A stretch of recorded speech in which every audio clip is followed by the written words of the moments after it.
எடுத்துக்கொள்ளுங்கள்.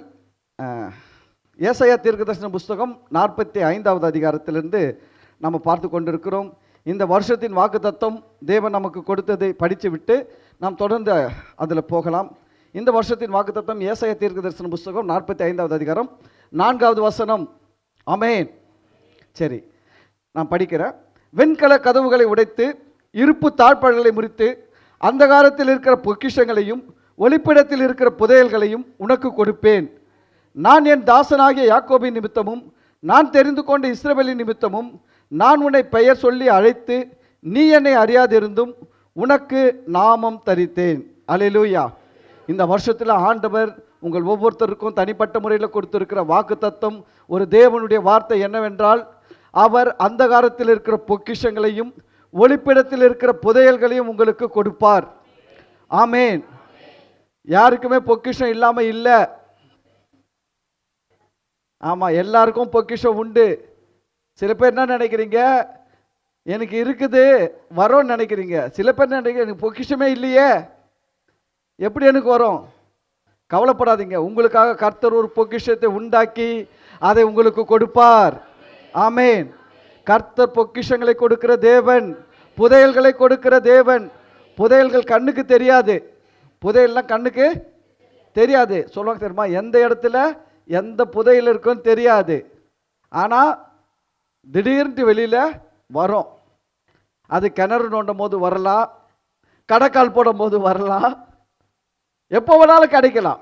இல்லை, ஒரு இடம் வாங்குகிறோம், அதில் எங்கே புதையல் இருக்குன்னு தெரியாது. திடீர்னு எதனா நோண்டும் போது திடீர்னு என்ன பண்ணும், புதையல் கிடைக்கும். அதுபோல் தான் கர்த்தர் உங்களுக்காக வைத்திருக்கிற புதையல், பொக்கிஷங்கள், நன்மைகள், ஆசீர்வாதங்கள், வெற்றிகள், உயர்வுகள், வாழ்வுகள், அவருடைய கிருபை நீவுகள் உங்களுக்கு வரும். இந்த வருஷத்தில் ஆண்டுடைய வார்த்தை, புதையல்கள், பொக்கிஷங்கள் எனக்கு வரும். நீங்களும் சொல்லணும், எனக்கு வரும், எனக்கு வரும். ஆமேன்.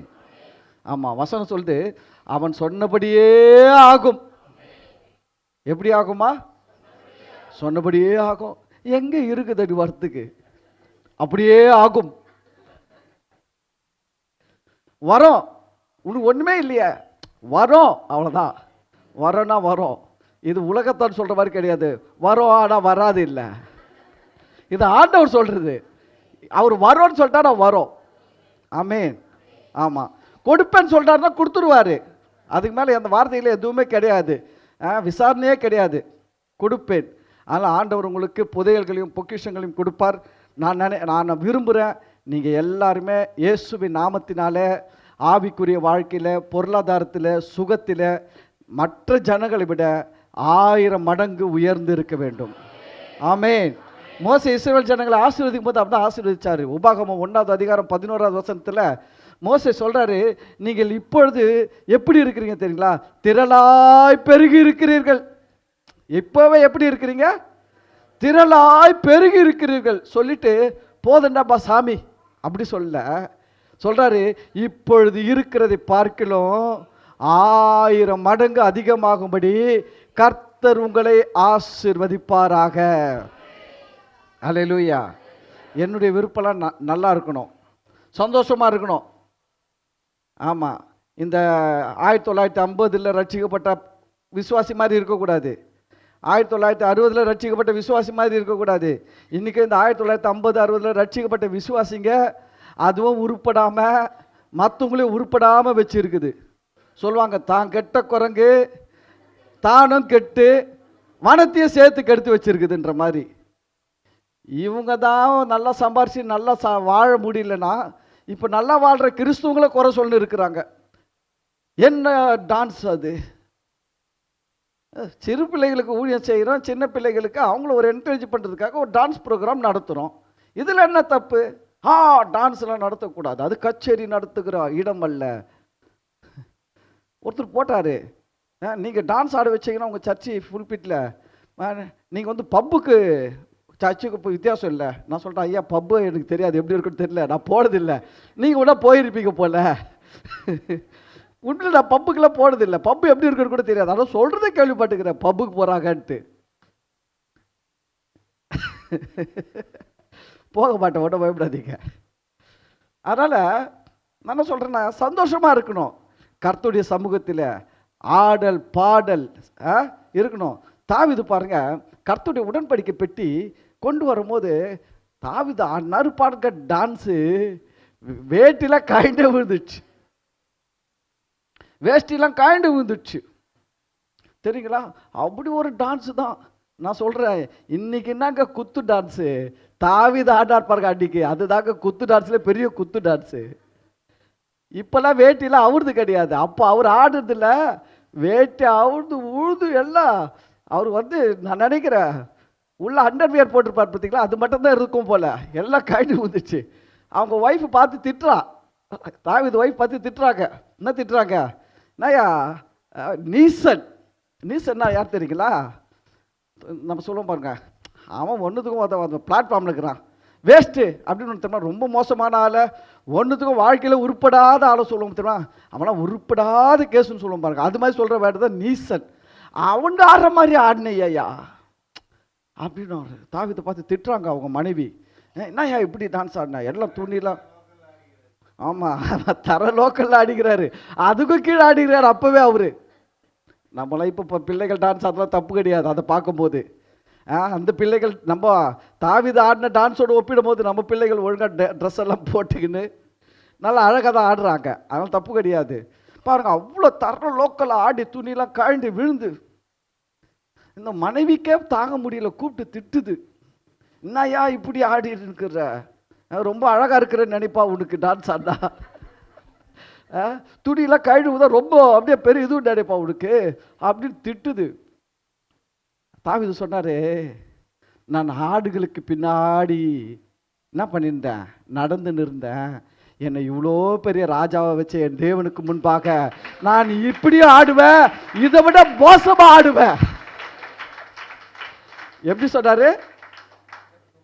அப்படின்னா இந்த ஜட்டி கூட இல்லாம ஆடுவேன்.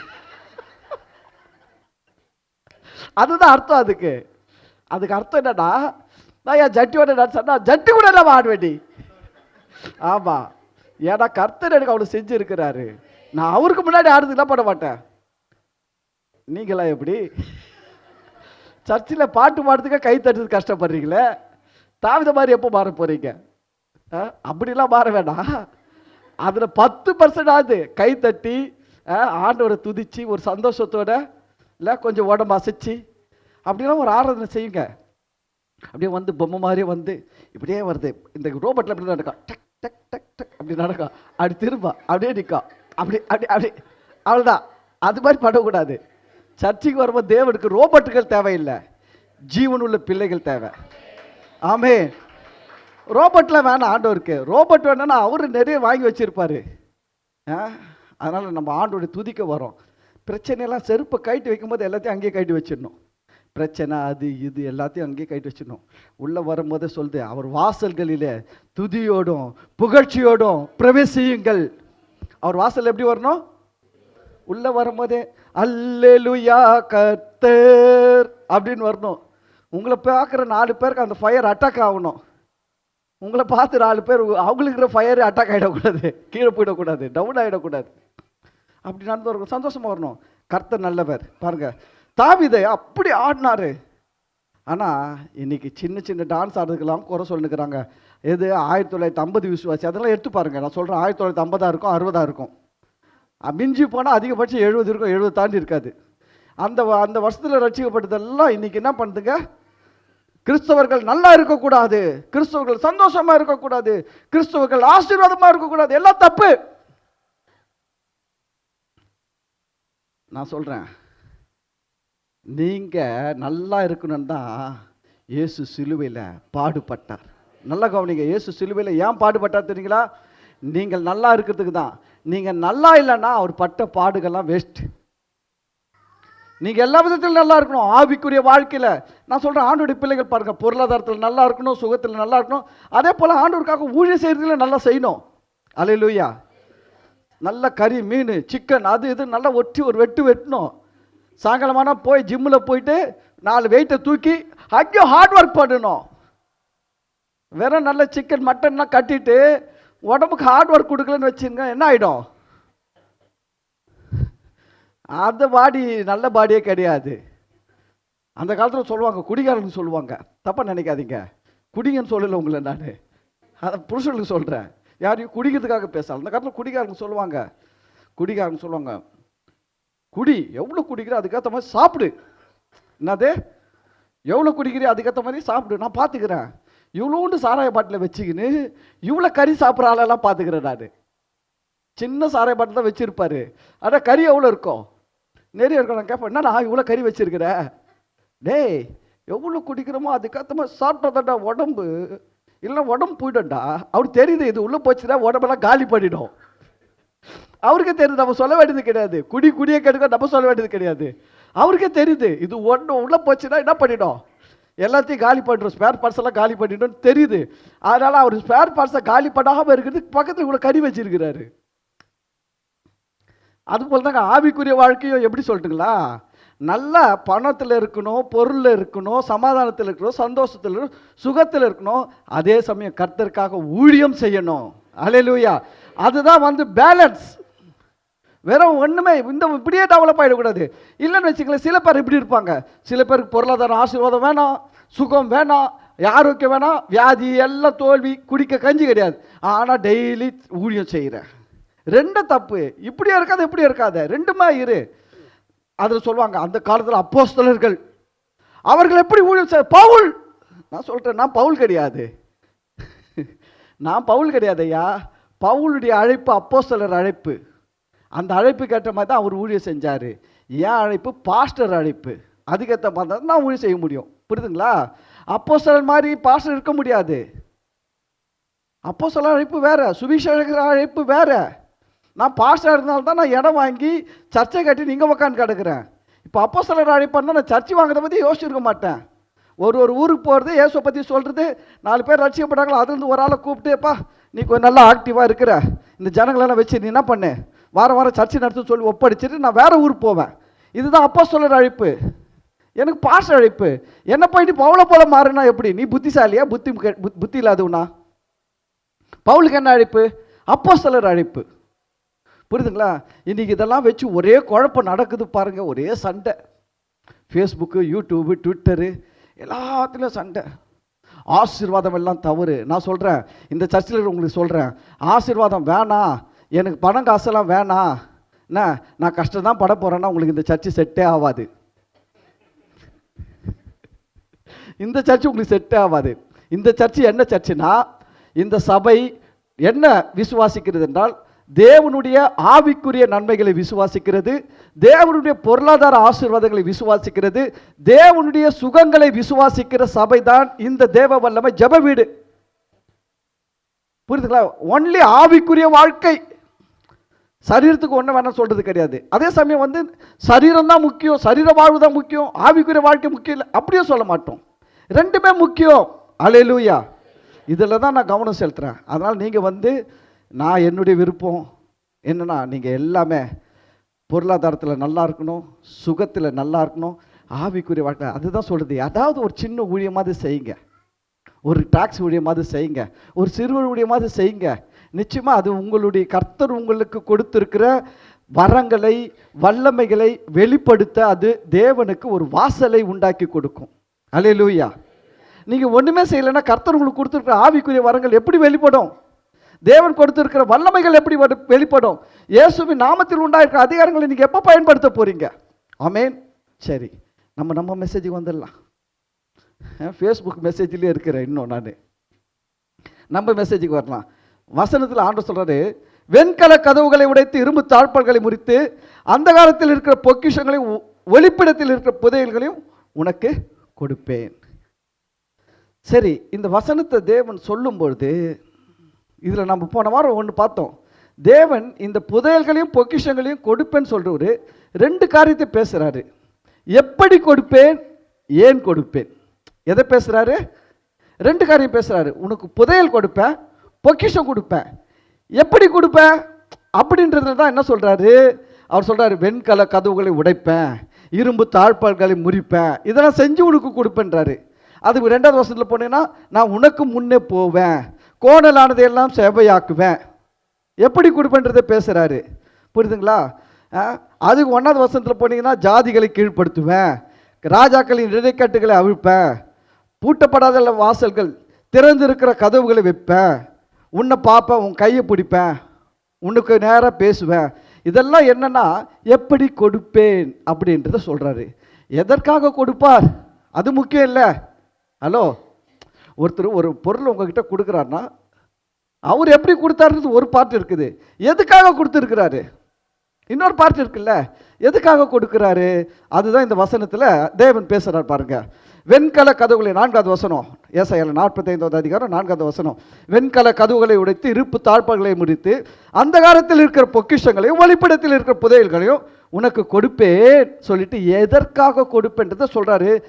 நான் என் தாசனாகிய யாக்கோபின் நிமித்தமும் நான் தெரிந்து கொண்ட இஸ்ரவேலின் நிமித்தமும். யாருக்காக கோரேசுக்கு கொடுப்பேன்னு சொல்றாரு? யாக்கோபின் நிமித்தமோ இஸ்ரவேல் நிமித்தமோ அப்படின்னு சொல்றாரு. அப்படின்னா என்னன்னா, என் ஜனத்தின் நிமித்தம் நான் உன்னை ஆசீர்வதிப்பேன், என் ஜனத்தின் நிமித்தம் என் ஜனத்துக்காக உனக்கு கொடுப்பேன். இப்போ தேவன் கோரேசை ராஜாவா ஆக்குனதுக்கு நோக்கம் என்ன? இவர் இந்த ஜனங்களுக்கு உதவி செய்ய வேண்டும். இந்த ராஜாவுக்கு தேவன் வெண்கல கதவுகளை உடைத்து இருப்பு தாழ்பாள்களை முடித்து அந்த காலத்தில் இருக்கிற பொக்கிஷங்களையும் ஒளிப்பிடத்தில் இருக்கிற புதையல்களையும் ஏன் கொடுக்கிறாரு? இவர் அந்த பொக்கிஷங்களையும் புதையல்களையும் வைத்து இந்த இஸ்ரவேல் ஜனங்களுக்கு உதவி செய்யணும். அதுக்காக தான் கொடுக்குறாரு. இந்த வாங்கி எல்லாத்தையும் மூட்டை மூட்டை கட்டி வச்சுக்கின்னு, கர்த்தர் கொடுத்தா சோத்திரம் புதையல் கொடுத்தாரு, அந்த இடத்துல 10 ஏக்கர் வாங்கி போட்டுக்கிறேன். கர்த்தருக்கு சோத்திரம் பொக்கிஷம் கொடுத்தாரு, இந்த இடத்துல ஒரு 100 ஏக்கர் வாங்கி போட்டுக்கிறேன். இப்படியே செஞ்சிருந்தார்னா கர்த்தர் இவருக்கு கொடுக்கறத நிறுத்திடுவார். ஏன்னா இவர் யாருக்காக கொடுக்கிறார்? யாருக்காக கொடுக்கிறாரு? இஸ்ரவேல் ஜனங்களுக்காக தான் கொடுக்கிறார். நல்லா கவனிங்க. கோரேஸ் ராஜாவா மாத்துறதுக்கு நோக்கம் என்ன? அவர் இஸ்ரவேல் ஜனங்களுக்காக செயல்பட வேண்டும். இஸ்ரவேல் ஜனங்களுக்காக தன்னுடைய அதிகாரத்தை, தன்னுடைய ஆளுகையை, தனக்கு இருக்கிற எல்லா விதமான வல்லமைகளையும் யாருக்கு கொடுக்க வேண்டும்? இஸ்ரவேல் ஜனங்களுக்கு. யாக்கோபி நிமித்தமும் இஸ்ரவேல் ஜன நிமித்தமும். அந்த வசனத்தை பாருங்க, ரொம்ப அழகா சொல்றாரு. ஏன் நான் கொடுப்பேன்றதுக்கு ரீசன் கீழே சொல்றாரு. நான் என் தாசனாகிய யாக்கோபி நிமித்தமும் நான் தெரிந்து கொண்ட இஸ்ரவேலின் நிமித்தமும். எதுக்காக உனக்கு நான் செய்ய போறேன்? இதனால தான் செய்ய போறேன் அப்படின்ட்டு சொல்றாரு. இந்த ராஜாக்கு சொல்றாரு, இந்த ராஜாக்கு தான் சொல்றாரு. நீ பார்த்தீங்கன்னா இதுக்கு முன்னாடி நேபுகாத்நேச்சார் இருந்தாரு, அவன் பாபிலோனின் ராஜா. ஆனால் இந்த கோரேஸ் பெர்சியா தேசத்து ராஜா. கவனிங்க, இந்த கோரேஸ் என்பவர் யாரு? பெர்சியாவின் ராஜா. இதுக்கு முன்னாடி இந்த தேசத்தை ஆண்டது யாரு? நேபுகாத்நேச்சார், பாபிலோனின் ராஜா. இந்த நேபுகாத்நேச்சாருக்கு அப்புறம் அவன் பையன் வந்தான், பெல்ஷாத்சார்ன்ற பையன் வந்தான். புரியுதுங்களா? அவங்க பையனை தள்ளிட்டு தேவன் கோரேசை கொண்டு இந்த இடத்துல பெரிய இடத்துல உட்கார வச்சிருக்கிறாரு. ஏன் உட்கார வச்சிருக்கிறாரு? நோக்கம் என்ன? இஸ்ரவேல் ஜனங்களுக்கு உதவி செய்ய வேண்டும், சபைக்கு உதவி செய்ய வேண்டும். நீங்க கோரேசை படிச்சு பாருங்க. கோரேஸ் ராஜ்யபாரம் பண்ண உடனே அந்த நோக்கத்தை புரிஞ்சுக்கினாரு. கோரேஸ் புரிந்து கொண்டு முதல்ல என்ன பண்றாரு தெரியுங்களா? அவர் சொல்றாரு, எனக்கு தேவன் என்ன பண்ணியிருக்கிறாருன்னா இந்த ராஜ்யங்கள் மேல எல்லாம் என்ன ராஜாவாக வச்சிருக்கிறாரு. ஏன் என்ன வச்சிருக்கிறார் அவர் பேசுவாரு. எருசலேமில் இருக்கிற தேவனுடைய ஆலயத்தை கட்டும்படியாக என்னை ராஜாவாக கர்த்தர் வைத்திருக்கிறார். ரொம்ப முக்கியம், நம்ம வாழ்க்கையில் கவனிக்க வேண்டிய ஒரு விஷயம். தேவன் நமக்கு கொடுக்கிற ஆசீர்வாதங்கள், நன்மைகளை நாம் தேவனுக்காக பயன்படுத்தும் பொழுது நாம் தேவனுடைய பார்வையில் சரியான திசையில் போகிறோம். இது ரொம்ப முக்கியம். தேவன் கொடுக்கிற ஆசீர்வாதங்கள், பணங்கள், பொருள்களை தேவனுக்கு பயன்படுத்தணுன்ற ஒரு மனநிலை நமக்கு வந்துடுச்சுன்னா நம்ம நம்பி கர்த்தர் நிறைய கொடுப்பாருங்க, நிறைய கொடுப்பார். நான் சொல்கிறேன், நீங்கள் யாருன்றது உங்களுக்கே தெரியல, நீங்கள் எப்படிப்பட்டவன்றது உங்களுக்கே தெரியல. என்கிட்ட காசு இல்லை, இருந்தால் நான் செய்வேன். எல்லார் அக்கௌண்ட்லேயும் ஒரு கோடி தட்டி விட்டுருவேன். எல்லார் அக்கௌண்ட் நம்ம போய் வாங்கி என்ன பண்ணுவேன், ஒரு கோடி தட்டி விட்டுட்டு அடுத்த வாரம் நான் சர்ச்சில் பார்ப்பேன் உங்களை. எத்தனை பேர் வந்திருப்பீங்கன்னு பார்த்தீங்கன்னா இதில் பாதி கூட வந்திருக்க மாட்டீங்க. ஒருத்தர் என்ன சொல்லியிருக்கீங்களா, பாஸ்டர் அந்த இடத்துல ஒரு லேண்டு வாங்கியிருக்கிறேன், நீ ஞாயிற்றுக்கிழமை வர சொல்கிறாங்க, போய் லேண்டு பார்த்துட்டு வந்துடுறேன் பாஸ்டர். ஒருத்தர் என்ன சொல்லி தெரியுமா, வீட்டில் ஃப்ரிட்ஜு டிவிலாம் இல்லை பாஸ்டர், ஞாயிற்றுக்கிழமையில் போயிருக்கிறேன், ஒரு வாரம் ஃபுல்லாக வேலை தான், இன்னைக்கு தான் லீவு, டிவி ஃப்ரிட்ஜு வாஷிங் மிஷினு ஏசிலாம் வாங்க என்ன பண்ணிட்டேன், போயிட்டேன் பாஸ்டர், கோச்சிக்காதீங்க. நீங்கள் யாருன்னு எப்போ தெரியும் தெரியுமா? உங்களுக்கெல்லாம் ஒரு கோடி தலைக்கு தட்டி விட்டால் தான் தெரியும். அது வரைக்கும் உங்களை பற்றி உங்களுக்கு தெரியாது, கர்த்தருக்கு தெரியும். அதனால கர்த்தர் என்ன பண்ணுறாருன்னா, அவங்களுக்கு கொஞ்சம் கொடுத்து பார்ப்பாரு. நீ 1000ல் சுற்றுறியா, சரி இந்த லட்சத்தில் உன்னை கொண்டு வரேன்ட்டு. லட்சத்தில் கொண்டு வந்தவுடனே லட்சியத்தை மறந்துட்டீங்கன்னு வச்சுக்கோங்க, அது லட்சத்தோட லைஃப் முடிஞ்சிடும், கோடிக்கு போவே போவாது. லட்சம் வந்தாலும் லட்சியத்தை மறக்காமல் இருந்தீங்கன்னா கர்த்தர் கோடி கொடுப்பாரு, 10 கோடி கொடுப்பார், 100 கோடி கொடுப்பார், 1000 கோடி கூட கொடுத்து கொண்டு போவார்.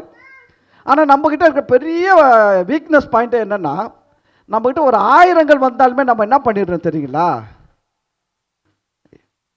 அதாவது எதுக்கு கர்த்தர் கொடுத்தான்றத மறந்துடுறோம், இதை நான் என்ன பண்ணணுன்றதே மறந்துடுறோம். இதை வச்சு நம்ம ஒரு பெரிய ஆட்டம் போட ஆரம்பிச்சிடுறோம். அதுதான் பைபிள் சொல்லுது பாருங்க. ஒரு அப்பனுக்கு 2 குமாரர்கள் இருந்தாங்க. ஒரு தகப்பனுக்கு இளைய குமாரன் என்ன பண்ணா, கையில் பணம் வராத வரைக்கும் நல்லவன், கையில் பணம் வராத வரைக்கும் நல்லவனாக இருந்தான். கையில் பணம் வராத வரைக்கும் நல்லவன். அப்பா சொல்கிறார், டேய் வேலைக்கு போடா, போகிறேன்ப்பா, வீட்டை பெருகிட்டா பெருகிறப்பா, வண்டி துவைச்சி வைடா துவைச்சி வைக்கிறப்பா. அவனுக்கு திடீர்னு பார்த்தீங்கன்னா சொத்தில் பங்கு வந்துடுச்சு. சொத்தில் பங்கு வந்த உடனே பண்ணாமல் பாருங்க அவன் வேலையை. சொத்தில் பங்கு வந்தால் நல்ல பிள்ளையாக இருந்தால் என்ன பண்ணிக்கணும், பணத்தை வந்துச்சின்னு இருக்கட்டும்ப்பா, என் பேரில் இருக்குது, நான் வீட்டிலே இருக்கணும், இங்கே இருந்துருக்கணும். சொத்தில் இந்த பங்கு துட்டு வந்த உடனே துட்டெல்லாம் எடுத்துக்கின்னு மூட்டை கட்டிக்கின்னு எங்கே போனால் ஃபாரின் போயிட்டான். ஃபாரின் போயிட்டு நான் நினைக்கிறேன் பப்புக்கெல்லாம் போயிருப்பாருன்னு நினைக்கிறேன். சீக்கிரமாக காசு காலி ஆயிடுச்சு. எங்கெல்லாம் போனால் காசு சீக்கிரம் காலி ஆகுமோ அது மாதிரி இடத்துக்கெல்லாம் போய் ஒரே ஜல்சா பண்ணி காசெல்லாம் காலி பண்ணிட்டாரு.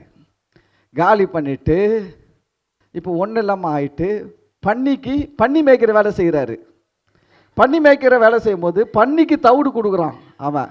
பன்னிக்கு போடுறான்னா இவன் அந்த தவிட்டை கொஞ்சம் சாப்பிட்றான். அவன் ஓனர் பார்த்துட்டு அதுக்கும் ஒத்துக்க மாட்டேன்றான். டேய் பன்னிக்கு தான் தவிடு கொடுத்த, நீ ஏன்டா சாப்பிட்றேன்ட்டு. அப்போ தான் யோசிக்கிறான், எங்கள் அப்பா வீட்டில் நான் நல்லா இருந்தேன், இந்த கொஞ்சம் துட்டு வந்ததுனால நான் என்ன பண்ணிட்டேன், எங்கள் அப்பா அன்பை இழந்துட்டேன், எங்கள் அப்பாவுடைய பாசத்தை இழந்துட்டேன், ஐக்கியத்தை இழந்துட்டேன், இதெல்லாம் இழந்துட்டு நான் இன்னைக்கு பன்னிக்கு கிடைக்கிற தவிடு கூட எனக்கு கிடைக்கலையே. நான் எங்கள் அப்பா கிட்ட போய் ஒன்று சொல்ல போகிறேன், இந்த புள்ளைகளெல்லாம் வேணாம், நான் அதுக்கு சொல்கிறதுக்கே லாய்க்கு கிடையாது, என்னை ஒரு வேலை கூலிக்காரனா வச்சுக்க, ஏன்னா வேலை இருந்தால் ஒரு வேலை போட்டு கொடு, டெய்லி கூலிக்காரன் கொடுக்குற மாதிரி ஒரு கூலியை கொடு, கும்பலில் ஒரு ஆளாக நானும் வந்துட்டு போகிறேன், இந்த புல்லெல்லாம் வேணான்ட்டு சொல்லிவிட்டு நான் எங்கள் அப்பா கிட்ட போகிறேன்னு வந்தான். ஆனால் அந்த அப்பா என்ன பண்ணார் தெரியுங்களா, அவனை தூரத்தில் கண்டு அவன் ஓடி வரல, அவன் நடந்து வரான். குற்ற உணர்ச்சி. இங்கே அன்பு இருக்குது, அன்பு ஓடி வரும். அன்பு என்ன பண்ணோம், ஓடி வரான். அப்பா கிட்ட எப்பவுமே பிள்ளைகளுக்கு அன்பு இருக்குது, பிள்ளைகள் மேலே அன்பு இருக்குது. அவர் ஓடி வந்து அவனை கழுத்தை கட்டி பிடிச்சிக்கினாரான். அவன் என்ன ட்ரெஸ்ஸு போட்டுனான், எங்கே இருந்தான் அதுக்கு முன்னாடி பன்னி மேய்ச்சிட்டு இருந்தான். அவன் மேலே என்ன வாசனை அடிச்சிருக்கோம், நாத்தந்தான் அடிச்சிருக்கோம், கூவாத்து நாத்தம் தான் அடிச்சிருக்கோம், ஆற்று ஓரமாக தான் பன்னி மேய்ஞ்சிருக்கோம், நாத்தம் தான் அடிச்சிருக்கோம். அப்போ அதெல்லாம் பார்க்கலாம், அவன் நாத்தத்தை பார்க்கல, அவனுடைய இதுவெல்லாம் பார்க்கலாம். அவன் அப்படியே கட்டி பிடிச்சினாரான், கழுத்தை கட்டி பிடிச்சி அவன் சொல்கிறான், கட்டி பிடிச்சி இவன் புலம்புறான், அப்பா நான் புள்ளன்னு சொல்கிறதுக்கே லாய்க்கு இல்லைப்பா, ஏன் நான் வந்து நீ பிள்ளையாவே நினைக்காத, என்னை ஒரு வேலைக்காரனான்னு நினச்சி உங்ககிட்ட என்ன பண்ணு, கூலி வேலை மட்டும் ஒன்றே ஒன்று கூட, நான் எப்படியாவது புழைச்சிக்கிறேன், நான் செத்து சுண்ணாம்பாய் வந்துருக்கிறேன்னு சொல்கிறான்.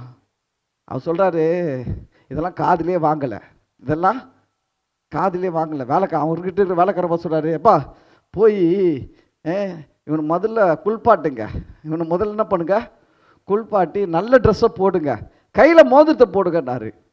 ஹலோ, கையில் என்ன போடுங்க, மோதிரத்தை போடுங்க. கையில் மோதிரம் இல்லைன்னா பிச்சைக்கார புத்தி வந்துருச்சு இவனுக்கு. கையில் 2 மோதிரம் பார்த்தா தான் பணக்கார புத்தி வரும், அப்பாவுடைய புத்தி வரும். சொல்கிறார், கையில் மோதிரம் போடு, நல்ல ட்ரெஸ்ஸை போடு. ஆணுடைய பிள்ளைகளாம் நல்ல ட்ரெஸ்ஸை போடணும், கையில் மோதிரம் போடணும். நல்ல காலம் ட்ரெண்டிங் ஆகலை இதெல்லாம், சோத்திரம். நான் சொல்லங்க, அப்பா சொன்னார். லூக்கால அப்பா சொல்கிறாருங்க, அவர் தான் சொல்கிறாரு, இவனுக்கு நல்லா வஸ்திரத்தை உடுத்தி இவன் கைக்கு என்ன பண்ணுங்க, பொன் மோதிரம் போடுங்க, கோல்டில் போடுங்க, சும்மா இந்த சில்வரு பிளாஸ்டிக்லாம் வேண்டாம், பொன் மோதிரத்தை போடுங்க. போட்ட உடனே இப்போ அந்த பேச்செல்லாம் தானாக நின்று போச்சு. என்ன வேலைக்காரனா வச்சுக்கோ, ஏன்னா கூலி வேலை கொடு, நான் உன் பிள்ளையே கிடையாது. இதெல்லாம் எப்போ மாறுச்சு? மோந்திரம் போட்டு நல்ல ட்ரெஸ்ஸு போட்ட உடனே தான் மாறுச்சு. அதுக்கு முன்னாடி வரைக்கும் பண்ணி மேய்ச்ச புத்தி இருந்துச்சு, குற்ற உணர்வு இருந்தது, பாவ உணர்வு இருந்தது. நான் சொல்கிறேன், இது காரணம் என்ன? உறவு, தேவனோடு இருக்கிற உறவு. கவனிங்க, ஒரு அப்பா புள்ள இருக்கிறாங்க, இவங்க 2 பேருக்கு நடுவில் என்ன இருக்குது? மெயினாக உறவு. இவங்களுக்குள்ள ஐக்கியம் அதிகமாக இருக்கலாம், ஐக்கியம் குறைவாக இருக்கலாம், அன்பு அதிகமாக இருக்கலாம், அன்பு குறைவாக இருக்கலாம். புரியுதுங்களா? புரிந்து கொள்ளுகிற தன்மை அதிகமாக இருக்கலாம், குறைவாக இருக்கலாம். ஆனால் எல்லாமே ஏறும் இறங்கும். ஒன்று மட்டும் ஏறவும் ஏறாது, இறங்கவும் இறங்காது, ஸ்டெடியாக நிற்கும். அது உறவு. உறவு ஒரு நாளும் அழியாது, உறவு ஒரு நாளும் மாறாது. புரியுதுங்களா? அந்த உறவு நிமித்தம் தான் பாருங்க, இவங்கிட்ட அன்பு இல்லை, இவங்கிட்ட பாசம் இல்லை, இவங்கிட்ட ஐக்கியம் இல்லை, ஆனால் அவர்கிட்ட எல்லாமே இருக்குது. அவர் ஓடி வந்து எல்லாத்தையும் என்ன பண்ணிட்டாரு? மெயின்டைன் பண்ணிட்டாரு, திருப்பி எல்லாத்தையும் சரி பண்ணிட்டாருங்க. இவனை என்ன பண்ணிட்டார்? சரி பண்ணிட்டாரு. இப்போ இவன் பேசுகிறானா? இப்போ இவன் அப்பா விருந்து செய்கிறாரு. இவன் என்ன சொல்லிடணும்? கூலிக்காரனுக்கு எதுக்கு விருந்து? இதோ நான் கொத்த போகிறேன், 2 பண்ணி கொடு, போய் உன் பண்ணியை மேய்க்கிறேன், நான் 2 ஆடை கொடு மேய்ச்சிட்டு வரேன், போகிறேன், அப்படியே சொல்கிறான். விருந்து செஞ்சால் உக்காந்துக்கிறான், புள்ள மாதிரி உக்காந்துக்குன்னு. பிரியாணியா? என்ன பிரியாணி? மட்டனா? எப்போ வேவோம்? விருதுக்கு ரெடி ஆயிட்டாங்க. ஏன் தெரியுமா? உறவு. ஆமென். சரி, எதுக்கு சொல்ல வரேன்னா, உங்கள் கையில் பைசா வந்தால் தான் நீங்கள் யாருன்னே உங்களுக்கு தெரியும். அவன் கையில் பைசா வந்துச்சு, ஒரு பெரிய ஆட்டத்தை போட்டான், போட்டு தான் கடைசியில் உணர்ந்தான் இதெல்லாம் வரும் போயிடும், ஆனால் அப்பா தான் எப்பவுமே இருப்பாருன்ட்டு. ஆமென். நான் சொல்கிறேன், காசு வரும் காசு போயிடும், ஆனால் இவர் எப்பவுமே இருப்பார் உங்களுக்கு. ஆமென். அதை மட்டும் நீங்கள் கரெக்டாக மைண்டில் ஃபிக்ஸ் பண்ணிங்கன்னு வச்சிங்களேன், எவ்வளோ வந்தாலும் ஆட மாட்டீங்க. ஆட்டோவில் எழுதி போட்டிருப்பான், வசதி வந்தால் ஆடாதே, வறுமை வந்தால் வாடாதே. எதுக்கெல்லாம் உபயோகமாக இருக்குது? நம்ம ஆளுங்க பண்ணுற வேலையே அதுதானே. வசதி வந்தால் என்ன பண்ணுறது? ஆடு மேல் ஆடு ஆடுறது. அப்புறம் எல்லாம் போய் வறுமை வந்தா வாடு மேன் வாடு. அதனால் நான் சொல்கிறேன் பாருங்க, அது ரொம்ப முக்கியம். ஆனால் இந்த கோரேஸ் ராஜாவை நான் பாராட்டுறேன், இந்த கோரேஸை பாராட்டுறேன். ஏன்னா இந்த ராஜா பெர்சிய தேசத்தை சேர்ந்தவன். கர்த்தர் இந்த பெர்சிய தேசத்தை சேர்ந்த இந்த ராஜாவை என்ன பண்ணிக்கிறான்? பெரிய ராஜாவாக மாற்றிட்டாரு. மாற்றிட்டு அவன் சொல்கிறான், கர்த்தர் என்னை இவ்வளவு அதிகாரம் கொடுத்தது, ஆளுகை கொடுத்தது, எனக்கு இவ்வளோ பணம் கொடுத்தது, எல்லாமே எதுக்குக்காக தெரியுமா? அவருடைய ஜனங்களுக்கு உதவி செய்யும்படியாக, அவருடைய ஆலயத்தை கட்டும்படியாக. அவன் ஒரு அறிக்கை கொடுக்குறான், நீங்கள் படித்து பாருங்க. அவன் அறிக்கை விடுவான், கோரேஸ் ராஜா. யாரெல்லாம் இஸ்ரவேல் ஜனங்கள் இருக்கிறார்களோ, யாரெல்லாம் தேவனுக்காக ஆலயத்தை கட்ட வேண்டும் என்று இருக்கிறார்களோ, அவர்கள் எல்லாம் எருசலேமுக்கு புறப்பட்டு போக கடவர்கள். அவர்கள் போகும்போது பக்கத்து வீட்டில் இருக்கிறவன் அக்கத்து வீட்டில் இருக்கிறவன்லாம் அவங்களுக்கு வெள்ளி பொண்ணு எல்லாவற்றையும் கொடுத்து அனுப்ப வேண்டும் என்று ராஜாவாகிய இந்த யார் கோரேஸ் ராஜாவாகிய நான் என்ன பண்ணுறேன்? கட்டளை இடுகிறேன்னு சொல்லிட்டு பாண்ட் பேப்பர் அடிச்சு அங்கங்கே நோட்டீஸ் ஓட்டுறாரு. பேப்பர் அடிச்சு ஓட்டு நோட்டீஸ் ஓட்டுற அளவுக்கு எழுதி தார போட்டார். எல்லா இடத்துக்கும் நியூஸ் போகுது. என்ன நியூஸ் போகுது தெரியுங்களா? யாராவது ஒருத்தர் எருசலேமில் இருக்கிற தேவனுடைய ஆலயத்தை கட்ட போகிறேன்னு சொல்லிட்டு இங்கேருந்து போனானா, பக்கத்து வீடு அக்கத்து வீட்டில் அவனுக்கு என்ன பண்ணி அனுப்பணும்? துட்டு கொடுத்து அனுப்புங்க, கோல்டு சில்வர் எல்லாத்தையும் கொடுத்து அனுப்புங்க. நான் சொல்கிறேன், இந்த கோரேஸை கர்த்தர் ஆசீர்வதித்தார் தெரியுங்களா? அதனால தான் கோரேஸ்க்கு சொல்கிறாரு, பொக்கிஷத்தை தருவையா உனக்கு, புதையலை தருவேன். ஏன்னா உன்கிட்ட கொடுத்தா நீ அதை என்ன பண்ணுவேன்னா, நான் விரும்புகிறபடி அதை பயன்படுத்துவேன். கர்த்தர் உங்களுக்கு எப்போ ஆசீர்வாதத்தை கொடுப்பார்னா, அவர் கொடுக்குற ஆசீர்வாதத்தை அவர் விரும்புகிறபடி நீங்கள் பயன்படுத்த ஆரம்பிக்கும் பொழுது உங்களை நம்பி நிறைய கொடுப்பாருங்க, நிறைய கொடுப்பாரு. ஆண்டவருக்கு எப்படி கொடுக்க முடியும்? எனக்கு படிப்பு இல்லை, வேலை இல்லை, திறமை இல்லை, அதெல்லாம் ரெண்டாவதுங்க. கர்த்தர் யாரையும் எப்படி வேணாலும் உயர்த்த முடியுங்க. நமக்கே தெரியாது கர்த்தர் என்னை இந்த விதத்தில் உயர்த்த போராடுறது, எனக்கே தெரியாது. உயர்த்த முடியும் அவரால். அவருடைய வழிகள் என்னுடைய வழிகள் கிடையாது. என்னுடைய வழி சின்ன வழி. அவர் சொல்கிறாரு, பூமிக்கு வானம் எவ்வளவு உயரமாக இருக்கிறதோ அப்படியே என்னுடைய நினைவுகளும் என்னுடைய வழிகளும் உயர்ந்தவைகளாக இருக்கிறது. அவர் உயர்த்துவாருங்க. நம்ம வந்து நம்ம கண்ணு பார்க்குறது, நம்ம படிப்பு, நம்ம ஊர், என் குடும்பம், இன்னும் சொல்லப்போனால் சில பேர் சொல்லுவாங்க எங்கள் ஜாதிங்க, இதெல்லாம் தூக்கி போடுங்க. கர்த்தரை மட்டும் முன்னாடி வைங்க. அவரால் உங்களை உயர்த்த முடியும். ஒன்றே ஒன்று மட்டும் விசுவாசிங்க, என்னை உயர்த்த ஒருத்தர் இருக்கிறாரு, அவரால் உயர்த்த முடியும். நான் யாருன்னு எனக்கு முக்கியம் இல்லை, நான் எந்த குடும்பம் எனக்கு முக்கியம் இல்லை, என் படிப்பு எனக்கு முக்கியம் இல்லை, என்னை உயர்த்த ஒருத்தர் இருக்கிறாரு. ஆமென். பாருங்க, கர்த்தர் உயர்த்த முடியும். ஆனால் வந்து என்னன்னா, நம்ம ஒரு சரியான ஒரு என்ன சொல்லுவாங்க, சரியான ஒரு இதுவில் வந்து ஃபிக்ஸ் ஆகணும். மைண்டு சரியாக ஃபிக்ஸ் ஆகணும். எதில் ஃபிக்ஸ் ஆகணும்? ஆண்டவர் எனக்கு கொடுக்குற பணங்கள் எதுக்காக கொடுக்குறாரு? முதல்ல அவருடைய ராஜ்யம், அவருடைய ஊழியம், அவருடைய சபைக்காகத்தான் கொடுக்கிறார்ன்றதில் ஃபிக்ஸ் ஆகணும். நீங்கள் வந்து ஃபஸ்ட்டு யோசிக்காதீங்க, பாஸ்டர் அவர் சர்ச்சைக்காக பேசுகிறாருட்டு. இந்த உங்ககிட்ட வாங்கிறதுக்காக நான் பேசலை, அதையும் சொல்லிடுறேன். ஏன்னா சில பேர் மனசில் பிசாசு ஓட்டுவான், ஒரு தனியாக ஒரு ரீல் ஓட்டுவான். அவர் வந்து அவர் சர்ச்சைக்காக துட்டு வேணும், பக்கத்தில் ஒரு இடம் வாங்கணும்னு வேறு சொல்லிக்கிறாருல, அதுக்காக துட்டு வசூல் பண்ணுறதுக்காக பேசுகிறாரு.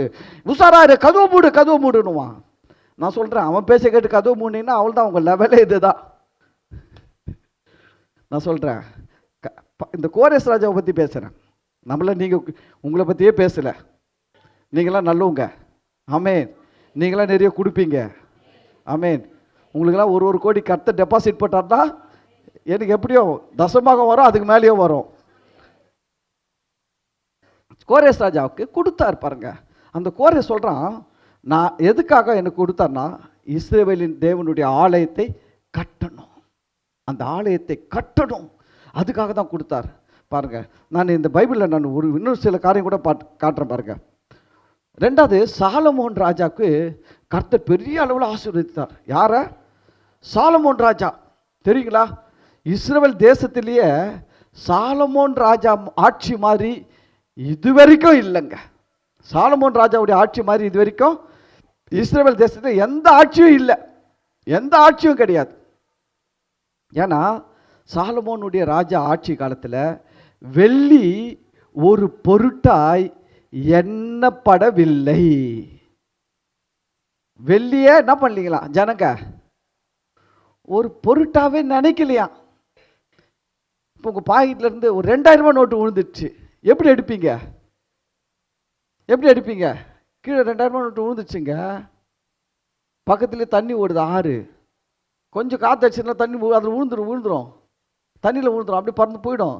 அந்த நோட்டு கீழே விடுற நோட்டை எப்படி அடிப்பீங்க? வேகமா டக்குன்னு குனிச்சு புடியாத புட்டி எடுத்து மடிச்சு வெயிடா பாக்கெட்டில் செய்வீங்க. இதே ஒரு ரூபாய் காயின் விழுந்துச்சு, அதே இடத்துல தான் நிற்கிறீங்க. 2000 ரூபாய் நோட்டு விழுந்தா அந்த ஆத்தங்கரை ஓரத்தில் தான் நிற்கிறீங்க. இந்த நோட்டாவது காற்று வந்து தான் பறந்து போய் விழணும். இந்த காயின் விழுந்த உடனே அது உருண்டே ஓடும். ரூபாய் காயின் விழுந்துச்சு, அதை எப்படி எடுப்பீங்க? ஹலோ, எப்படி எடுப்பீங்க? எடுக்கவே மாட்டீங்க. ரூபாய் தானே, விடு விடு, தண்ணியில் விடு, அதெல்லாம் ஒரு பொருட்டா? அப்படி. அப்போ சாலமோனுடைய ஆட்சி காலத்தில் வெள்ளிய மக்கள் எப்படி நினைச்சாங்களா, அந்த ரூபாய் காயின் மாதிரி. அது என்னது, வெள்ளி கிளாஸ் சொல்லிச்சா, சரி விடு விடு, அதுக்கெல்லாம போல்டா செல்லில் போய் கம்ப்ளைண்ட் பண்ணுவேன். அப்படி ஆகி போச்சு. கொஞ்சம் வெள்ளி பணம் வச்சிருந்தா காணோம், சரி விடு, வெள்ளி தானே போச்சு, அதுக்காக பெருசாக பேசியிருக்கிறப்பா. அப்படி இருந்துதான். அப்போ அந்த நாடு எவ்வளோ ஆசீர்வாதமாக இருக்கும், அந்த நாட்டுடைய மக்கள் எவ்வளோ ஆசீர்வாதமாக இருந்திருப்பாங்கன்னு யோசிச்சு பாருங்க. வெள்ளி ஒரு பொருட்டாக எண்ணப்படவில்லைன்னா இன்னைக்கு வெள்ளி 1 கிராம் 68 ரூபாய் விற்கிறான். 1 கிராம் எவ்வளோ? 68 ரூபாய். 1 கிராம கையில் வச்சு பார்ப்பீங்களா? பாருங்களேன், கையில் உள்ளங்கையில் ஒட்டிக்கின்னு இருக்கும். 1 கிராம் 68 ரூபாய். 10 கிராம் 680 ரூபாய். 100 கிராம் 6800 ரூபாய். 1 கிலோ 68,000 ரூபாய். இவ்வளோ வெள்ளி, 1 கிலோ வெள்ளி எவ்வளோ? 68,000 ரூபாய். 1 கிலோ இவ்வளோ இருக்கும் வெள்ளி, 1 கிலோ வெயிட்டு. இந்த சைடில் ரேட்டு போட்டால் எவ்வளோ? 68,000. சாலமோன் காலத்தில் 68,000 ரூபாய் கீழே இருந்தால் யாரும் எடுக்க மாட்டான். அதை வந்து பெருசாகவே நினைக்கல.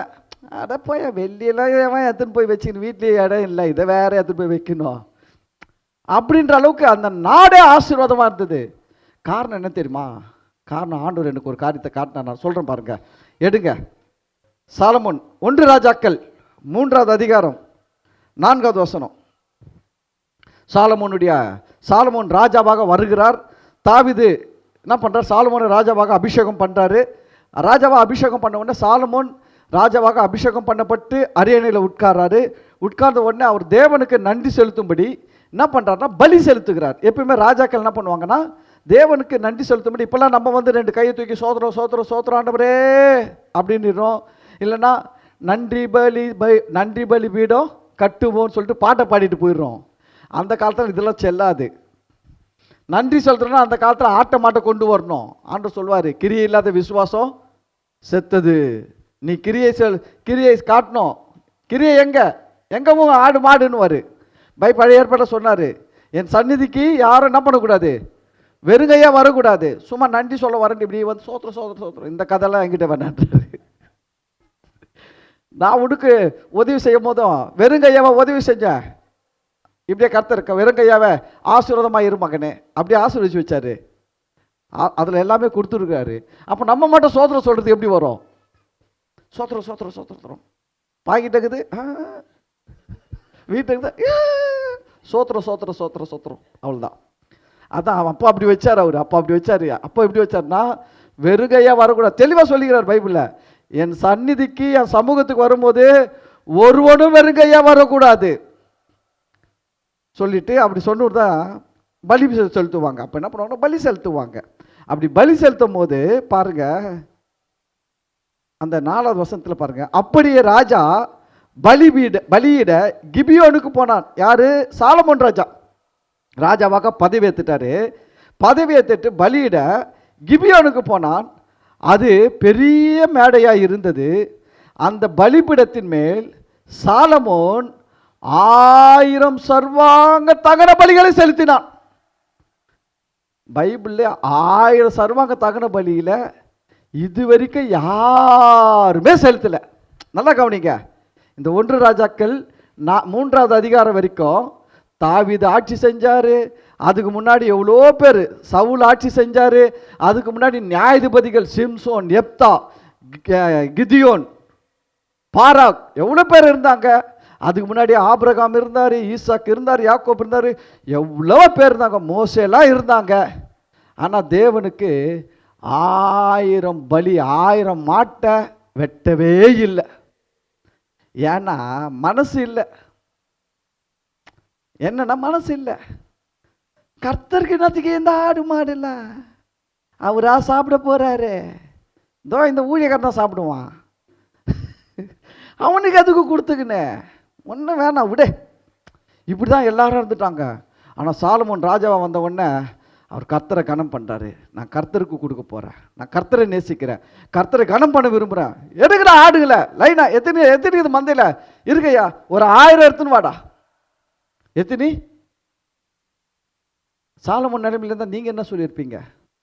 எங்கள் அப்பா எத்தனை போட்டார் இருப்பாரு, எத்தனை? உங்கள் அப்பா 7 ஆடு வெட்டினாரு, சரி 14 வெட்டிடலாமா?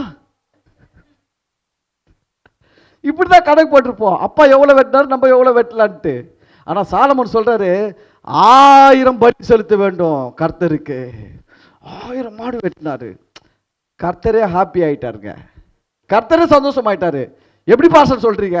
அடுத்த வசனத்தை பாருங்க, அடுத்த வசனம் பாருங்க, 5வது வசனம். கர்த்தர் கிபியோனில சாலமோனுக்கு ராத்திரியில சொப்பனத்தில் தரிசனமாகி, நீ விரும்புகிறதை என்னிடத்தில் கேளு என்று தேவன் சொன்னார். ஆஹா, அப்ப ஆண்டவர் ஹாப்பி ஆயிட்டாரா, ஹாப்பி ஆகலையா? நம்ம நினைக்கிறோம் நம்ம டப்பால போட்டா பாஸ்ட் தான் எடுத்துன்னு போறாரு, கர்த்தருக்காக போட்டோன்ட்டு. இல்லை, நீங்க உண்டியில போட்டாலும் டப்பால போட்டாலும் கர்த்தருக்குன்னு போட்டா கர்த்தர் சந்தோஷப்படுவார். இன்னொன்னு சொல்றேன், எனக்குன்னு கொடுக்குறது, என் பேர்ல கொடுக்குறது தான் எனக்குன்னு கொடுக்குறது. நீங்க டப்பால போட்டீங்கன்னா அது கர்த்தருக்கு கொடுக்குறது. டப்பால போட்டுட்டு எனக்கு கொடுத்த நினைக்கக்கூடாது, எனக்கு கொடுத்துட்டு கர்த்தர் கொடுத்த நினைக்கக்கூடாது. ரெண்டுமே அக்கௌண்ட்டு, ரெண்டுமே அக்கௌண்ட்டு. அவர் கரெக்டாக மெயின்டைன் பண்ணுவார். நீங்கள் எனக்கு கொடுத்துட்டு நான் கர்த்தர் கொடுத்தேன்னு சொன்னால் அவர் சொல்ல எனக்கு கொடுக்கவே இல்லையாப்பா தம்பி, நீ பாஸ்டர்கிட்ட தானே குத்த, அவருக்கு தானே குத்த, அவர் கையில் தானே குத்த அப்படின்வாரு. கர்த்தர் வந்து இயேசு கூட உக்காந்து எங்கே அவருக்கு கொடுக்குறத எங்கே பார்த்துருந்தா தெரியுங்களா? காணிக்கை பெட்டியாண்ட உட்காந்து பார்த்துட்டு இருந்தாராம், எனக்கு ஜனங்க என்னென்ன கொடுக்குறாங்க, எவ்வளோ கொடுக்குறாங்கன்ட்டு. எங்கே பார்த்தாரு? காணிக்கை பெட்டி. அதுதான் சொல்கிறேன், கரெக்டாக இருக்கணும். பாஸ்டர் கொடுக்குறது பாஸ்டர்கிட்ட கொடுங்க, கர்த்தருக்கு கொடுக்குறத டப்பாவில் போடுங்க. எனக்குன்னு யாரும் கொடுக்கறது இல்லை, இருந்தாலும் சொல்லிடுறேன். நீங்கள் எனக்குன்னு கொடுக்க வேண்டிய அவசியமும் இல்லை.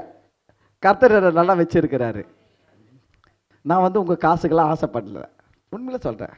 நீங்கள் எனக்கு என்னை பொறுத்தவரையில் நீங்கள் நல்லா இருந்தாலும் எனக்கு சந்தோஷம். நீங்கள் நல்லா இருந்து நீங்கள் சொந்தமாக இடம் வாங்கி வீடு கட்டி ஒரு கார் வாங்கி உங்கள் பிள்ளைகளெல்லாம் நல்லா படிக்க வச்சு நீங்கள் நல்ல ஒரு ஆசீர்வாதமாக சொல்லுவாங்க தெரியுமா, ஜெகஜோதியாக வாழ்ந்தால் எனக்கு அதுவே சந்தோஷம். நான் உங்களுடைய பொருளையோ ஐயோ இது பார் காரில் போகுது, நம்மளுக்கு எதாவது செஞ்சுதோ, இது பார் சொந்த வீடு வாங்குச்சு, நம்மளுக்கு எதனா செஞ்சுதா அப்படின்லாம் ஒரு நாள் வருத்தப்பட மாட்டேன். ஏன்னா என்னுடைய விசுவாசம் என்ன தெரியுங்களா, நீ 10 படிக்கட்டில் வந்தா கர்த்தர் என்ன 100வது படிக்கட்டில் வைப்பார். அது ஏன் விசுவாசம். ஏன்னா அவர் சொன்ன ஒரு வார்த்தை என்ன தெரியுமா, எனக்கு ஊழியம் செய்கிறவனுக்கும் எனக்கு ஊழியம் செய்யாதவனுக்கும் நான் வித்தியாசத்தை காட்டுவேன்.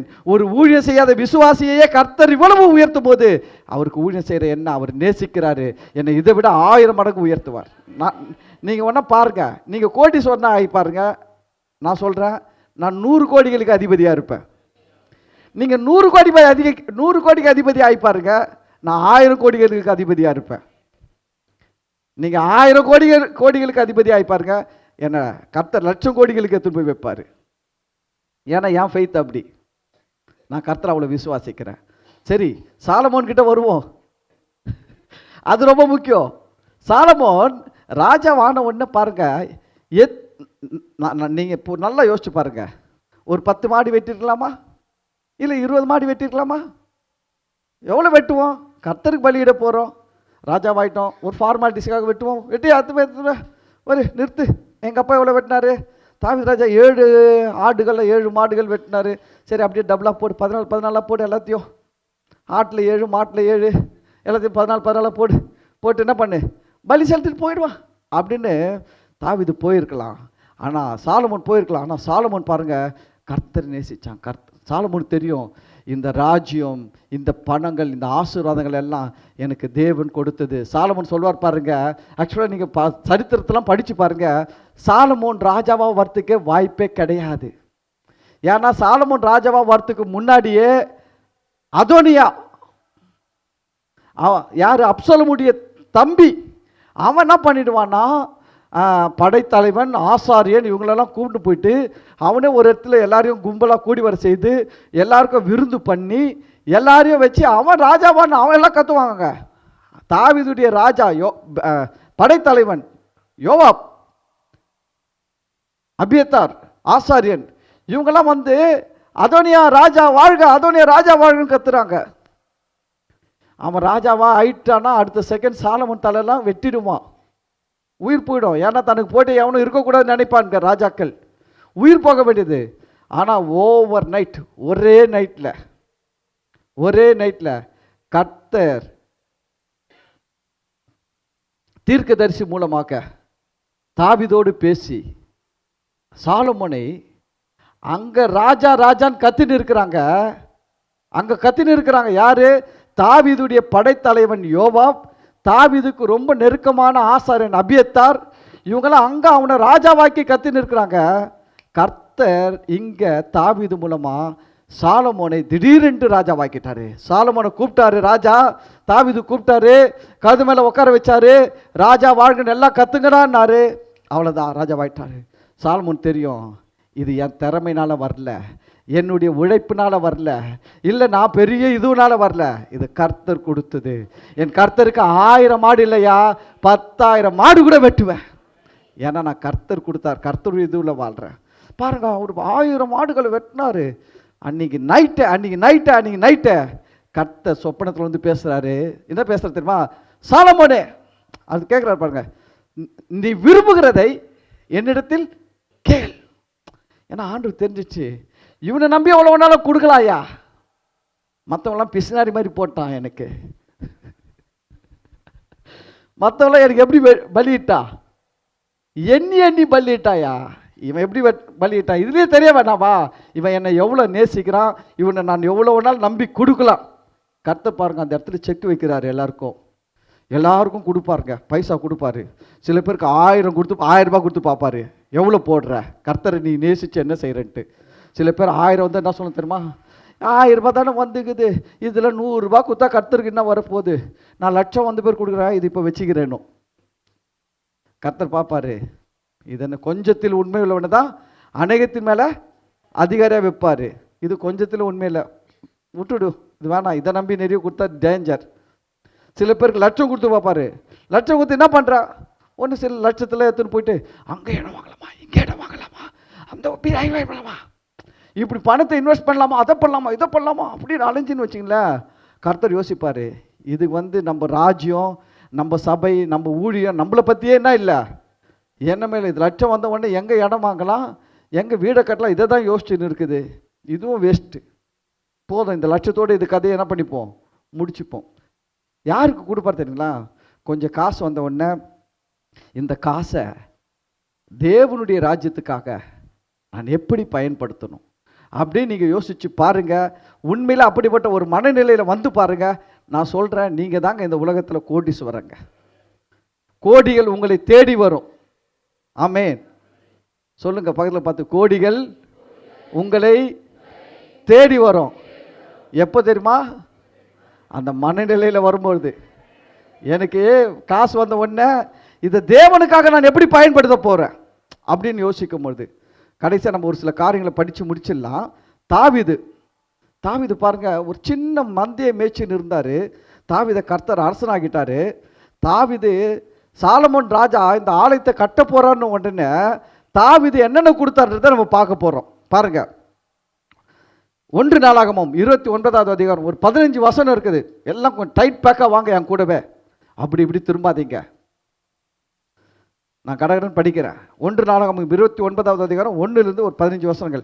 பின்பு தாவீது ராஜா சபையார் எல்லாரையும் நோக்கி, தேவன் தெரிந்து கொண்ட என் குமாரனாகிய சாலமோன் இன்னும் வாலிபனும் இளைஞனுமாய் இருக்கிறான். செய்ய வேண்டிய வேலையோ பெரிது. என்ன வேலை? ஆலயம் கட்டுவது. அது ஒரு மனுஷனுக்கு அல்ல, தேவனாகிய கர்த்தருக்கு கட்டும் அரண்மனை. ஹலோ, சர்ச்சு இல்லை. சர்ச்சு என்னது? அது சர்ச்சு எப்படி இருக்கணும்? அரண்மனை மாதிரி இருக்கணும். புரியுதுங்களா? சர்ச்செல்லாம் பரதாவ மாதிரி இங்கே கொஞ்சம் ஓட்டை விழுந்து அங்கே கொஞ்சம் தண்ணி சொட்டுறது, கொஞ்சம் சூரிய வெளிச்சம் எட்டி பார்த்துட்டு போகிறது. ஆனால் பார்ஸுங்க வீடுங்களாம் நல்லா இருக்கும். பார்ஸுங்க வீட்டெலாம் போய் பாருங்க, ஏசி எல்லாம் நல்லா இருக்கும், அப்படி கும் கும் கும்னு இருக்கும். சர்ச்சு பரதாவும் தொங்கின்னு கிடக்கும். இங்கே ஒரு கொம்பு தொங்க, அங்கே ஒரு தொங்க. என்ன சொல்லுவார் தெரியுமா, ஜனங்க கொடுத்தா தானே கட்ட முடியும். ஏன் வீட்டில் நல்ல வீட்டில் இருக்கிற நல்ல வீடு கட்டினுக்கிறியா, அது ஏன் துட்டு? என் ஒய்ஃப் வேலை செய்யுது டீச்சரா, அந்த துட்டில் நான் வீடு கட்டி வச்சுன்னுக்குறேன். சர்ச்சு அது அவருது, நான் என்ன பண்ணுவேன்? நான் சொல்கிறேன், என் விருப்பம் என்ன தெரியுங்களா, நான் குடிசையில் இருந்தாலும் நான் மன ரம்யமாக இருப்பேன். ஆனால் என் தேவனுடைய ஆலயம் அரண்மனை போல இருக்கணும், அதை விட அதிகமாக இருக்கணும். பாருங்க, ஒரு நாள் வரும், கர்த்தர் நிறைய காசு கொடுப்பாரு, நான் சர்ச்சை கட்டுவோம் பாருங்க, பரலோகம் மாதிரியே இருக்கணும் சர்ச்சு. உள்ள வந்த உடனே நீங்க எந்த பக்கம் பார்த்தாலும் உங்க முகம் தெரியக்கூடிய அளவுக்கு பல பல பலன்னு வைப்பேன். ஆமா, நல்லா இப்பெல்லாம் வந்து கோல்டே வாங்க வேண்டியதில்லை, கோல்டு மாதிரி பிளேட்டட் வந்துடுச்சு. இதுக்கு பெயிண்ட் அடிக்கிறது நான் கேட்டேன். என்ன கேட்டேன் தெரியுங்களா? நீங்க ஆச்சரியப்படுவீங்க. விஜய் படத்தை தெரியும், பெயிண்ட் எனக்கு ஸ்ப்ரே பெயிண்ட் அடிக்கணும்.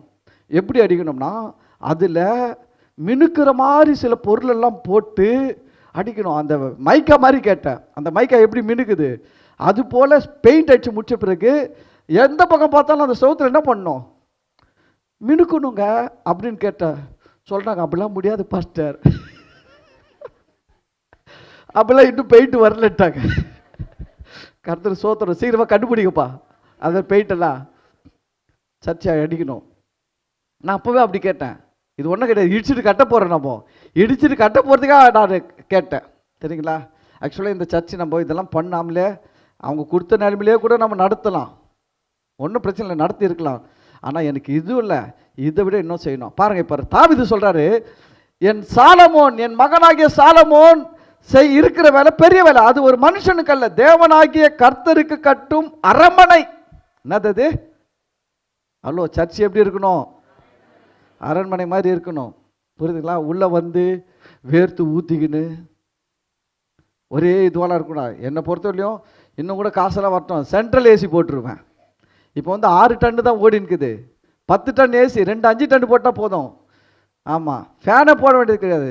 நம்ம ஆளுங்களுக்கு பாருங்களேன், இந்த ஃபேன் போட்டு போட்டு பழக்கம். ஏசி போட்டுருந்தா கூட அதுக்கு ஃபேன் போட்டால் தான் ஒரு சந்தோஷம். ஏன்னா அது வீட்டில் போட உடனே ஃபேன் போட்டு அது மென்டாலிட்டி பழகிடுச்சு. அந்த மனநிலை என்ன பழகிடுச்சுன்னா, ஃபேன் போட்டால் தான் புழுக்கம் இருக்காது. அதனால வந்த உடனே ஏசி எவ்வளோ இருக்குது, சில்லு இருக்குதா இல்லைல்ல யோசிக்க மாட்டாங்க. வந்த உடனே ஃபேனை இழுத்து டக் டக் டக்.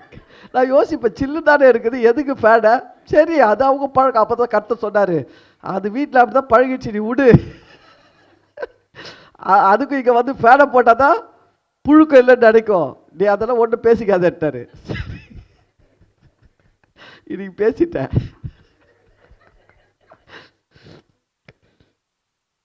இன்னும் கூட 2 5 டன் போட்டோன்னு வச்சுக்கோங்களேன், இன்னும் கூலிங் நல்லாயிருக்கும்.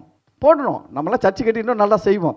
ஏன்னா அது அரண்மனை. பாருங்க, இப்போ தாவீது சொல்கிறார் பாருங்க, 2வது வசனம். வீட்டில் போய் படிக்கணும், 15 வருஷம் இருக்க வீட்டில் போய் படிச்சுக்கோங்க. நான் ஒரு 4 வசனம் தான் படிப்பேன், டைம் இல்லை. நான் என்னால் இயன்ற மட்டும் என் தேவனுடைய ஆலயத்துக்கென்று பொன் வேலைக்கு பொன்னையோ, வெள்ளி வேலைக்கு வெள்ளியையும், வெண்கல வேலைக்கு வெண்கலத்தையும், இரும்பு வேலைக்கு இரும்பையும், மர வேலைக்கு மரத்தையும், பதிக்கப்படத்தக்க காந்தியுள்ள கற்களையும், பலவர்ண கற்களையும். இது என்னது பலவர்ண கற்கள்? Marbles, granites. பாருங்க, அப்பவே மார்பிள் அண்ட் கிரானைட்ஸ், பலவர்ண கற்களையும், விலையேறப்பெற்ற சகலவித ரத்தினங்களையும், வெண்கற்பாலங்கள். அதான் வெண்கற்பாலங்கள் தான் மார்பிள், கிரானைட்டு, மார்பிள், கோமேதக முதலிய கற்களையும் ஏராளமாக சபதரித்து வைத்தேன். என்ன சொல்றாரு பாருங்க, இவ்வளோ வச்சிருக்கிறாரு. இவ்வளோ சொத்து வச்சிருக்கிறீங்க தாவீது ராஜாவே. யாருக்கு? உங்க பையனுக்கா, பேர பையனுக்கா, கொள்ளு பேரனுக்கா? அவர் சொல்ற யாருக்கும் கிடையாது, கர்த்தருடைய ஆலயத்துக்கு. பாருங்க எப்படி இருக்கார் பாருங்க. அதுக்கு தாங்க சொல்றாரு, தாவீது என் இருதயத்துக்கு ஏற்றவன். ஏன்னா தாவீது கிட்ட கொஞ்சம் ஆண்டவர் கொஞ்சம் கோல்டு கொடுத்தாருன்னா, முதல்ல தாவீது என்ன நினைக்கிறார் தெரியுமா? இந்த கோல்டு கர்த்தருக்காக என்ன செய்யலாம், எப்படி யூஸ் பண்ணலாம் இந்த கோல்டை.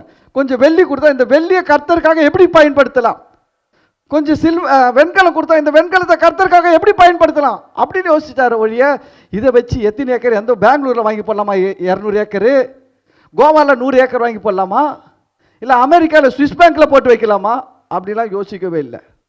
கொஞ்சம் வந்த உடனே தாவீது அப்படி யோசிச்சார், பார்த்தார் கர்த்தர், குட்ரா நிறைய குட்ரா தாவீதுக்கு, குட்ரா கொட்ரா கொட்ரா கொட்டினாரு. எவ்வளோ கொடுத்தாரு தெரியுங்களா தாவீது கர்த்தருடைய ஆலயத்துக்கு? நான் படிக்கிற பாருங்க, பயந்துருவீங்க, மழை கழிச்சு விழுந்துருவீங்க, தண்ணியெல்லாம் பக்கத்தில் வச்சுக்கோங்க.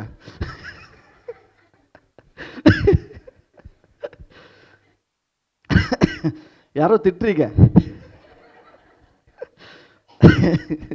3வது வசனம், சாரி சும்மா தான், விளையாட்டு தான். சரி, 3வது வசனம். இன்னும் என் தேவனுடைய ஆலயத்தின் மேல் நான் வைத்திருக்கிற வாஞ்சையினால். எப்படி பேசுறாரு தாவீது? அவர் அரண்மனையில் இருக்கிறாரு, ஆனால் அவருடைய வாஞ்சையெல்லாம் அரண்மனை கிடையாது, தேவனுடைய ஆலயம். அவர் சொல்றாரு, பரிசுத்த ஆலயத்துக்காக நான் சபதரித்த அனைத்தையும் தவிர. இவ்வளோ சொன்னார் பார்த்தீங்களா, ஏராளமானது வச்சிருக்கிறேன்னு சொன்னார்.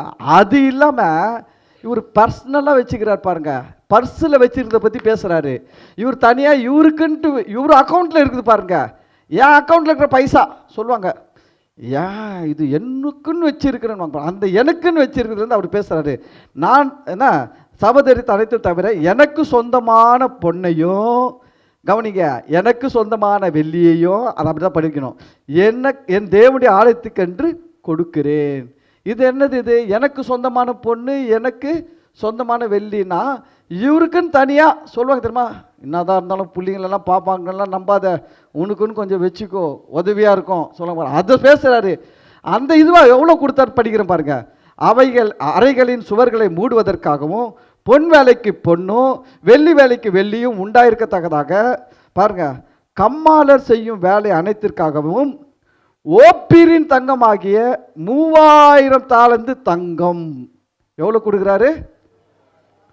3000 தாலந்து தங்கம். ஒரு தாலந்து எவ்வளோ தெரியுங்களா? ஒரு தாலந்துனா எவ்வளோ தெரியுமா? 34 கிலோ. ஒரு தாலந்துனா 34 கிலோ. என்னது? கல் இல்லை, மண் இல்லை, தங்கம், ஓப்பீரின் தங்கம், பியூர் கோல்டு. கோல்டுலேயே ஓப்பீரின் தங்கன்றது ரொம்ப காஸ்ட்லி. நம்ம ஊர் தங்கத்துக்கும் துபாயில் இருக்கிற தங்கத்துக்கும் டிஃப்ரெண்ட் இருக்கும், தெரியுங்களா உங்களுக்கு? துபாய் தங்கம் ரேட்டே வேற, குவாலிட்டியே வேற. ரேட்டு நம்ம ரேட்டு தான், ஆனால் அதோடைய குவாலிட்டி வேற. நீங்கள் துபாய் தங்கத்தை எடுத்துன்னு வந்து நீங்கள் குத்து பாருங்க, கண்ணை மூடின்னு எடுத்துப்பான். அவ்வளோ சந்தோஷமா, ஏன்னா தங்கமே நல்லா இருக்கும், குவாலிட்டி. அதை விட காஸ்ட்லி அன்றைக்கி இருக்குது கோல்டுலேயே தி பெஸ்ட் கோல்டுன்றது ஓப்பீரின் தங்கம். ஓப்பீரின் தங்கத்தை எவ்வளோ கொடுக்குறாராம் கர்த்தருடைய ஆலயத்துக்கு? 3000 தாலந்து. ஒரு தாலந்து 34 கிலோனா 3000 தாலந்துன்றது 1,02,000 கிலோ. ஹலோ, எவ்வளோ தங்கம் கொடுத்துக்கிறார் தாவீது? 1,02,000 கிலோ தங்கம். நீங்க 1 கிலோ தங்கம் கொடுப்பீங்களா கர்த்தருக்கு? ஒரே 1 கிலோ. அவர் 1,02,000 கிலோ கொடுத்துக்கிறாரு தாவீது. நீங்க கர்த்தருடைய ஆலயத்துக்கு யாராவது 1 கிலோ தங்கம் கொடுக்க முடியுமா? ஆனா பேசுறது மட்டும் பாருங்க. உங்களை சொல்லலைங்க, நீங்களும் நல்ல பிள்ளைங்க, விடுங்க. வெளியில சில ஆளுங்க இருக்கிறாங்க, கர்த்தருக்குன்னு 1 கிலோ தங்கம் கொடு, 1 கிராம் தங்கம் கொடுக்க கூட துப்பு கிடையாது. பேசுறது மட்டும் பாருங்களேன். நாங்க தான் பரிசுத்தவான், நாங்கெல்லாம் தங்கெல்லாம் நகைலாம் போட மாட்டோம், அது பண்ண மாட்டோம், இதை பண்ண மாட்டோம், எங்களுக்கு பணமாக வேணாம், ஒன்றும் வேணாம், நீ வாழ்றதே வேஸ்ட்டு, சீக்கிரமாக போய் பரலோகத்தில் சேரு. உன் இடத்த கர்த்தர் வேற யாருக்குன்னா கொடுத்தா, அவனுக்கு 4 தங்கத்தெல்லாம் கொடுத்தாருன்னா அவன் சர்ச்சுக்கு 1 கிலோ தங்கம் கொடுத்தா சர்ச்சில் நல்ல ஜெக ஜோதியை நடத்தலாம். சில ஆளுங்க கொடுக்கவும் மனசு வராது பாருங்க, கொடுக்கவும் மாட்டான், கொடுக்கவும் மனசு வராது, பிசினாரிங்க எதனா பேசின்னு கிடக்குங்க. இதுவும் கொடுக்காது, கொடுக்குறன்னு கொடுக்க விடாது. நீயும் கொடுக்குற, நான் கொடுக்குது இல்லையா? நான் 1960 ரட்சிக்கப்பட்டேன், நானே கொடுக்கல. நீ இப்போ தானே 2000 ரட்சிக்கப்பட்டேன், நீ நத்து கொடுக்குற, வேணாம் நிறுத்து. தாவீது கொடுத்தா பாருங்க, 1,00,000 கிலோ, 1,02,000 கிலோ தங்கம். எவ்வளோ இருந்திருக்குன்னு யோசிச்சு பாருங்களேன். எப்படி இருந்திருக்கோங்க, எப்படி கொட்டியிருப்பாரு? எடை போட்டு பார்த்தா 1,00,000 கிலோக்கு மேலே இருக்குதான். 1 கிலோக்கே தலை சுத்துது. 10 கிலோனா இப்போ உங்ககிட்ட 10 கிலோ தங்கம் கொடுத்தேன்னு வச்சுக்கோங்க, எல்லாம் இளையகுமாரன் மாதிரி ஆயிடுவீங்க. 10 கிலோ தங்கம் கொடுத்தாலுமே அடுத்த வாரம் சர்ச்சைக்கு வர மாட்டீங்க. கேட்டா தங்கச்சாலையில் என்ன பண்ணிட்டு இருக்கிற, தங்கத்தை வச்சு நகை செஞ்சுன்னு இருக்கிறேன் பாஸ்டர், டிசைன் போட்டுன்னு இருக்கிறேன்னுவீங்க. இங்க தாவீது கொடுக்குறாரு, அதுவும் எதுல இருந்து கொடுக்குறாரு? பொது சொத்துல இருந்து கொடுக்கல, அவர் ஷேரு சொல்றாருங்களா. அவர் பிள்ளைங்களுக்கு ஒரு ஷேர் பண்ணிட்டாரு, மனைவிகளுக்கு ஒரு ஷேர் பண்ணிட்டாரு, எல்லாத்துக்கும் ஷேர் பண்ணி அவருக்குன்னு வச்சிருக்கிற ஷேர்ல இருந்து எடுத்து கொடுக்குறாரு. எவ்வளவு கொடுத்தாரு அவருக்குன்னு இருந்த ஷேர்ல? 1,02,000 கிலோ தங்கம். ஹலோ, தங்கம் பியூர் கோல்டு. கர்த்தர் அப்ப தாவீதை எவ்வளவு ஆசீர்வதிச்சு வச்சிருப்பாரு யோசிச்சு பாருங்க. நம்மளாம் அதில் கொஞ்சம் கூட நக்கியே பார்க்கலங்க, கண்ணில் கூட பார்க்கல. நம்மளுக்கு சொல்றாங்க பண ஆசை எல்லாத்தையும் வேற இருக்குது, பாதாளம் போயிடுவோம் ஜாக்கிரதை. பாவி, 1,02,000 கிலோ தங்கத்தை வச்சு இருந்து அதை கர்த்தருக்கு கொடுத்த ஒரு ஆளே பரலோகம் போயிருக்கும் போது, நான் கொஞ்சம் 1 கிலோ கூட கிடையாது, நான் போக மாட்டேன்னு சொல்றேன், நீ இந்த மாதிரி ஆளா இருப்ப. என்கிட்ட 1 கிலோ கூட கிடையாது. என்கிட்ட இருக்கிற தங்கத்தெல்லாம் கணக்கு பண்ண 100 கிராம் கூட வராதுங்க. 1 கிலோ கேட்க போறது, 100 கிராம் கூட வராது. அப்போ நம்மளை போய் சொல்றது, நீ தங்கம் என்ன போக மாட்ட, தங்கம் தடுத்துரும் பரலோகத்துக்கிட்டு. 1,00,000 தங்கம் வச்சிருந்தாரு, 1,00,000 கிலோ, 1 கிலோ 2 கிலோ இல்லை, 1,00,000 கிலோ. படிக்கும் போதே நான் பயந்துட்டேன், ஆண்டவரே 1,00,000 கிலோ எந்த ரூம்ல எடுத்துட்டு போய் வைக்கிறது? ஊர் உலகத்தில் அவன் சும்மா இருப்பாடா, இந்த சர்ச்சில் 1,00,000 கிலோ தங்கம் இருக்குதுன்னு சொல்லி பார்க்கட்டுமே. தெருவில் எவ்வளோ நடக்க முடியாது, குவாரண்டைன் பண்ணுவாங்க, எல்லாத்தையும் சுத்து போட்டு போலீஸ்காரங்கெல்லாம் நின்றுவாங்க, தெரியுங்களா? அப்போ தாவீது 1,02,000 கிலோ பியூர் தங்கம் கொடுத்தாரு. சரி, அதுக்கு அடுத்து பாருங்க, வெள்ளி இப்போதான் படித்தோம்ல, 1 கிலோ வெள்ளி 68,000 ரூபாய். 1 கிலோ வெள்ளி எவ்வளோ? 68,000 ரூபாய். இவர் எவ்வளோ வெள்ளி கொடுத்துக்கிறார் பாருங்க, சுத்த வெள்ளி கொடுத்துக்கிறாரு. அடுத்தது பாருங்க, சுத்த வெள்ளியாகிய 7,000 தாலந்து வெள்ளியை கொடுக்கிறேன். எத்தனாயிரம்? 7,000. இது எத்தனை கிலோ, எத்தனை லட்சம் கிலோ வருதுங்களா? 2,38,000 கிலோ வெள்ளி எவ்வளோ கொடுக்குறாரு? 2,38,000 கிலோ வெள்ளி கொடுத்துக்கிறாரு. எங்க எப்படி ரொம்ப இருக்கும் பாருங்க. எதுக்கு கொடுத்தாராம்? கர்த்தருடைய ஆலயத்துக்கு. என்ன மனுஷங்கய்யா, எப்படி வாழ்ந்து இருக்கிறாங்க பாருங்கய்யா. நீங்களும் நானெல்லாம் வாழ்றதெல்லாம் ஒரு வாழ்க்கையா? நம்ம கிட்ட இருக்கிறதெல்லாம் ஒரு பணமா? இவருடைய ஷேர்ல இருந்தே 1,00,000 கிலோ தங்கம் கொடுக்குறாருன்னா, ஏன் அவருக்கு 10 மனைவிக்கு மேலே இருக்குது. ஒவ்வொரு மனைவிக்கு எத்தனை கிலோ போட்டு வச்சிருப்பார் தெரியலையே. 10 மனைவிகள் பெற்ற 20 பிள்ளைங்க கிட்ட இருக்குது. எதில் எவ்வளோ போட்டு வச்சிருப்பார் தெரியலையே. இதில் காமன் கோல்டு, காமன் ஷேரு, தனி ஷேரு, பிள்ளைங்க ஷேரு, ஒய்ஃபு ஷேரு, எப்படி வாழ்ந்துருக்குறாங்க பாருங்க. அதனால்தான் சாலமோனுடைய நாட்களில் வெள்ளி ஒரு பொருட்டாய் எண்ணப்படவில்லை. நல்லா கவனிங்க, பைபிள் கட்டுக்கதை விடல, சும்மா அப்படி சொல்லிட்டு போயிடல, ப்ரூஃப் இருக்குது. சரி, 5வது வசனம், இப்போது உங்களில் இன்றைய தினம் கர்த்தருக்கு தன் காணிக்கைகளை செலுத்த மனப்பூர்வமானவர்கள் யார் என்றான். அப்போது வம்சங்களின் பிரபுக்களும் இஸ்ரவேல் கோத்திரங்களின் பிரபுக்களும் 1000 பேருக்கு அதிபதிகளும் 100 பேருக்கு அதிபதிகளும் ராஜாவின் வேலைக்காரராகிய பிரபுக்களும் மனப்பூர்வமாய் தேவனுடைய ஆலயத்து வேலைக்கு 5,000 தாலந்து பொன்னையும். அப்பா, இவர் 3,000 கொடுத்தாரு, ஜனங்கள்லாம் சேர்ந்து எவ்வளோ கொடுத்துறாங்களாம்? 5,000 தாலந்து பொண்ணு. அப்படியே டபுள் ஆகி போச்சு. இப்போ 2,00,000 கிலோ தங்கம் ஆகி போச்சு. இவர் ஏற்கனவே 1,00,000 கிலோ தங்கம் கொடுத்தா, இவங்கெல்லாம் கொடுத்தது 2,00,000 கிலோ. அதுக்கடுத்து பாருங்க, தங்க 10,000 தங்க காசையும் 10,000 தங்க காசா, அது வெயிட் சொல்ல, 10,000 தங்க காசு. தாளந்துனா தான் கேஜி கணக்கு. இது 10,000 தங்க காசு. அதுக்கப்புறம் 10,000 தாளந்து, 10,000 தாளந்து வெள்ளி. அதுக்கப்புறம் 18,000 தாளந்து வெண்கலம். அப்பா, 18,000 தாளந்து வெண்கலமா? 1,00,000 தாளந்து இரும்பு. ஹலோ, இரும்பு எவ்வளோ கொடுத்தாங்களா? 1,00,000. அப்போ மொத்தம் எத்தனை கிலோ ஆச்சு? 34 லட்சம் கிலோ இரும்பு கொடுத்துக்கிறாங்க. எத்தனை லாரி தெரியுமா? ஒரு லாரியில் ஒரு 20 டன்னு பிடிக்குங்க. ஒரு லாரியில் எத்தனை டன்னு பிடிக்கும்? 20 டன்னு. பெரிய லாரியாக தான் 20 டன்னு பிடிக்கும். 20 டன்னுனா 20,000. இங்கே சொல்லுது இரும்புக்கு 34 லட்சம். அப்போ எத்தனை லாரி ஆயிருக்கும்? எவ்வளோ, எங்கே வந்து எப்படி கொட்டியிருப்பாங்கன்னு தெரியல. எவ்வளோ கொடுத்தாங்க. தேவனுடைய ஆலயத்தை சாலமோன் கட்டினார் பாருங்க. அந்த ஆலயத்தை பிடிக்கிறதுக்காக உலகம் முழுவதும் இருந்து படையெடுத்து வந்தாங்க. அப்போ பாருங்க, கர்த்தர் வந்து சாலமோனுக்கு தாவீதுக்கெல்லாம் இவ்வளோ கொடுத்தாருன்னா சும்மா கொடுக்கலங்க. அவங்களுடைய மைண்ட் செட்டப் கரெக்டாக இருந்தது, அவங்களுடைய எண்ணங்கள் சரியாக இருந்தது, அவங்களுடைய மைண்டெல்லாம் கரெக்டாக இருந்தது, அவங்களுடைய நோக்கம்லாம் சரியாக இருந்தது. எனக்கு தேவன் ஏன் ஆசீர்வாதம் கொடுக்கிறார்? நானோ என் பிள்ளைங்களோ என் ஒய்ஃபோ என்ன பண்ணணும்? சாப்பிட்டு மூட்டை கட்டி அது மேலே படுத்துக்கிறதுக்கு இல்லை. நீங்கள் அப்படி நினச்சிங்கன்னா அவள்தான் முடிஞ்சு போச்சு கதை. உங்கள் வாழ்க்கை 10க்கு 10 இடத்துலேயே முடிஞ்சிடும். உங்கள் வீடு 10க்கு 10 இருந்தால் அந்த 10க்கு 10 வீட்லேயே முடிஞ்சிடும். நீ சீயோனின் வாழ்வை காண மாட்டீங்க. வெறும் எருசலேம் வாழ்விலேயே முடிஞ்சிடும் லைஃபு. கர்த்தர் நமக்கு வெறும் எருசலேம் லைஃபை வைக்கல, சீயோன் லைஃபை வச்சிருக்கிறாரு. நம்மளுக்கு தேவன், நான் சொல்கிறேன் கேளுங்க, உங்கள் ஒவ்வொருத்தரையும் தேவன் கொடுக்க வச்சிருக்கிற அளவெல்லாம் உங்களுக்கே தெரியாது. அதெல்லாம் நம்ம கற்பனைக்கே எட்டாதுங்க. நம்ம மைண்டாலே நம்மளால் கால்குலேட் பண்ண முடியாது, அவ்வளோ வச்சுக்கிறாரு.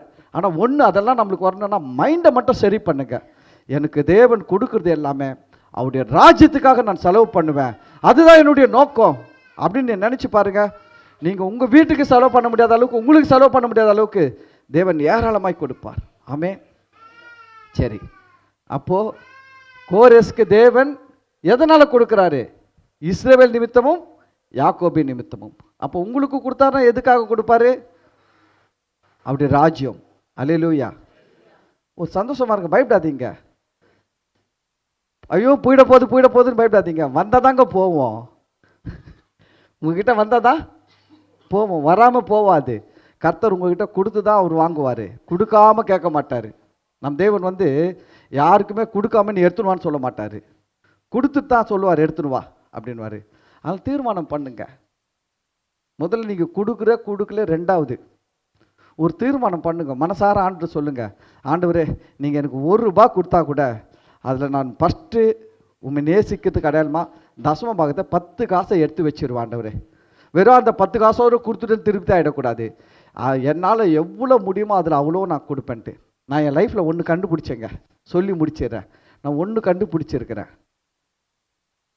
கர்த்தருக்கு காசு தசம பாகம் காணிக்க போடாமல் எவ்வளவு பெரிய உத்தமனா பரிசுத்தவனா இருந்தாலும் அவன் வாழ்க்கையில் பொருளாதார ஆசீர்வாதத்தில் இருந்ததை நான் இதுவரைக்கும் பார்க்கலைங்க. இதுவரைக்கும் பார்க்கல. நான் பார்த்துக்கிறேன், எவ்வளோ பாஸ்டர்களாக இருக்கிறாங்க, ரொம்ப பெரிய பரிசுத்தமானவங்க, எந்த சிந்தனையில் கூட கெடுதல் நினைக்காத அளவுக்கு ரொம்ப பெரிய பரிசுத்தமானவங்க, ரொம்ப உண்மையாக, ரொம்ப சன்மார்க்கமாக, ரொம்ப ஒழுக்கமாக வாழக்கூடியவங்க பார்த்துக்கிறேன். ஆனால் கர்த்தருக்குன்னு கொடுக்க மாட்டான், பிஸ்னாரி. ஆனால் அந்த ஆளுங்க லைஃப்லலாம் நான் பார்த்த வரைக்கும் அந்த ஆளுங்க ஒரு ஜிப்பா, ஒரு கிழிஞ்சு போன செருப்பு, இதோடு தான் லைஃப்பை முடிச்சிருக்கிறான். ஆனால் பெருமை பாராட்டியே செத்து இருக்கிறான். ஆனால் ஆசீர்வாதமாக இருக்கிற ஒவ்வொருத்தரையும் எடுத்து பாருங்கள், அவங்க எல்லாருமே கொடுக்குறவங்கள தான் இருப்பாங்க. கொடுக்குறவங்க தான் ஆசீர்வாதமாக இருக்கிறத நான் பார்த்துருக்கிறேன். கர்த்தருக்காக ஒரு மனுஷன் கொடுத்து நான் கெட்டு போயிட்டேன்னு இந்த உலகத்தில் யாருமே சொல்ல முடியாது. கொடுத்துருக்கிற எல்லாருமே நல்லா தான் இருக்கிறாங்க, இதை நான் பார்த்த உண்மை. ஆனால் கொடுக்காம நீங்கள் எவ்வளோதான் பரிசுத்தமாக இருந்தாலும் சரி, எவ்வளோதான் நீதியாக இருந்தாலும் சரி, எவ்வளோதான் ஒழுக்கமாக இருந்தாலும் சரி இருக்கலாம், இருப்பீங்க, ஆனால் ஆசீர்வாதம் இருக்காது. அப்போ இதனால் ஒரு தீர்மானம் எடுங்க, கர்த்தர் உங்களை ஆசீர்வதிப்பார். ஆமென்.